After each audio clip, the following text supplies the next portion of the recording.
यमुना नदी के किनारे सफेद पत्थर से निर्मित अलौकिक सुंदरता की तस्वीर ताजमहल न केवल भारत में बल्कि पूरे विश्व में अपनी पहचान बना चुका है।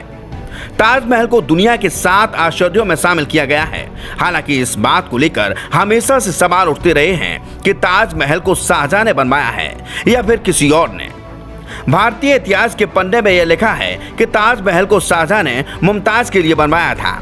वह मुमताज से प्यार करता था। दुनिया भर में ताजमहल को प्रेम का प्रतीक माना जाता है, लेकिन कुछ इतिहासकार इससे इत्तेफाक नहीं रखते। उनका मानना है कि ताजमहल को शाहजहां ने नहीं बनवाया था, वह तो पहले से ही बना हुआ था। उसने इसमें हेर फेर करके ऐसे इस्लामिक लुक दिया था। इतिहासकार पुरुषोत्तम ओक ने अपनी किताब में लिखा है कि ताजमहल के हिंदू मंदिर होने के कई सबूत मौजूद हैं। सबसे पहले यह कि मुख्य गुम्बद के किरीट पर जो कलश वह हिंदू मंदिरों की तरह है। यह शिखर कलश आरंभिक 1800 ईस्वी तक स्वर्ण का था और अब यह कांसे का बना है। आज भी हिंदू मंदिरों पर स्वर्ण कलश स्थापित करने की परंपरा है। यह हिंदू मंदिरों के शिखर पर भी पाया जाता है। इस कलश पर चंद्रमा बना है।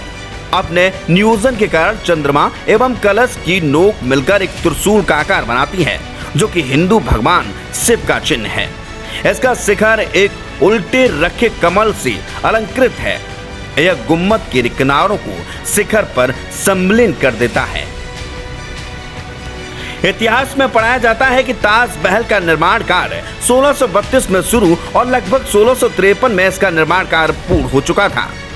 अब सोचिए कि जब मुमताज का इंतकाल 1631 में हुआ तो फिर कैसे उन्हें 1631 में ही ताजमहल में दफन कर दिया गया, जबकि ताजमहल तो 1632 में बनना शुरू हुआ था। यह सब मन धड़ंग बातें हैं जो अंग्रेज और मुस्लिम इतिहासकारों ने 18वीं सदी में लिखी। दरअसल 1632 में हिंदू मंदिर को इस्लामिक लुक देने का कार्य शुरू हुआ। 1649 में इसका मुख्य द्वार बना, जिस पर कुरान की आयतें तराशी गईं। इस मुख्य द्वार के ऊपर हिंदू शैली के छोटे से गुम्बद के आकार का मंडप है, जो अत्यंत भव्य प्रतीत होता है। आसपास मीनारें खड़ी गई हैं और फिर सामने स्थित फव्वारे को फिर से बना दिया गया। कब्रगाह को महल क्यों कहा गया? मकबरे को महल क्यों कहा गया? क्या किसी ने इस पर कभी सोचा है? क्योंकि पहले से ही निर्मित एक महल को कब्रगाह में बदल दिया गया। कब्रगाह में बदलते वक्त उसका नाम नहीं बदला गया। यहीं पर शाहजहां ने गलती कर दी। उस काल के किसी भी सरकारी या शाही दस्तावेज एवं अखबार आदि में ताजमहल शब्द का उल्लेख नहीं किया गया है।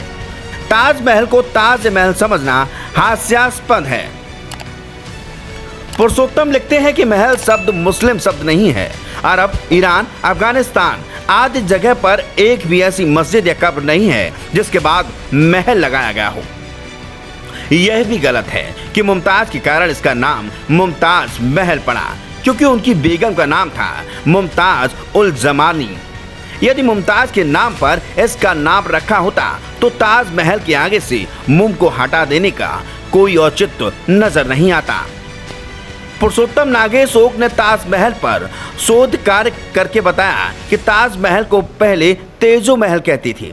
वर्तमान ताजमहल पर ऐसे 700 चिन्ह खोजे गए हैं जो इस बात को दर्शाते हैं कि इसका रिकंस्ट्रक्शन किया गया है। इसकी मीनारें बहुत बाद के काल में निर्मित की गई हैं। वास्तुकाल के विश्वकर्मा वास्तुशास्त्र नामक प्रसिद्ध ग्रंथ में शिवलिंगों में तेज लिंग का वर्णन आता है। ताजमहल में तेज लिंग प्रतिष्ठित था, इसलिए उसका नाम तेजो महालय पड़ा था।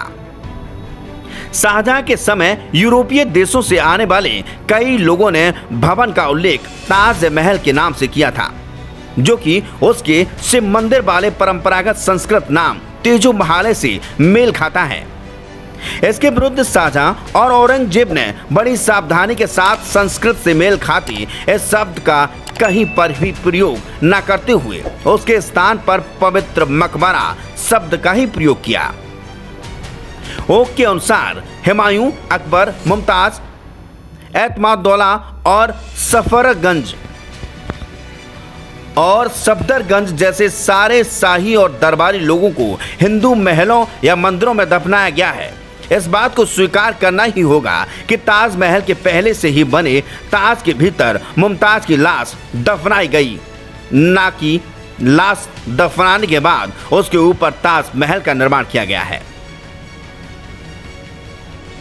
ताजमहल शिव मंदिर को इंगित करने वाले शब्द तेजो महालय शब्द का अपभ्रंश है। तेजो महालय मंदिर में अग्रेश्वर महादेव प्रतिष्ठित थे।